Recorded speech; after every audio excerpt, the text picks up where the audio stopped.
بسم الله الرحمن الرحيم. السلام عليكم ورحمة الله وبركاته. أحبائي وأعزائي متابعين قناة المهندس أحمد عاطف الصعيدي، أهلا ومرحبا بكم. لو معاك سنتر بتاع عربيتك زي كده شباب أهو الأصلي ومش عارف تجيب غيره أهو بالشكل ده، تمام. ممكن نولف له واحد زي كده أهو شباب.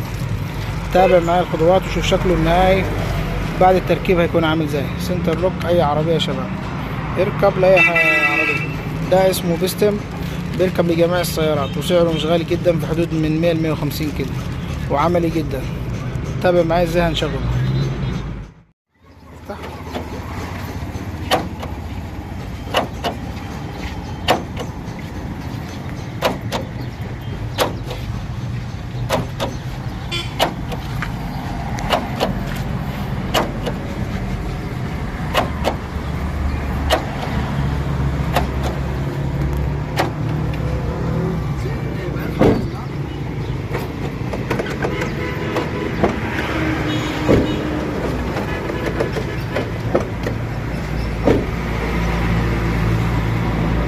كده يا شباب يكون الفيديو بتاعنا النهارده انتهى ان شاء الله. هنقفل الفيديو. لو عجبتك الفكره ما تنساش تضغط لايك واشتراك. اخر يقول شكرا والسلام عليكم ورحمه الله وبركاته، وانتظروا في القادم باذن الله تعالى.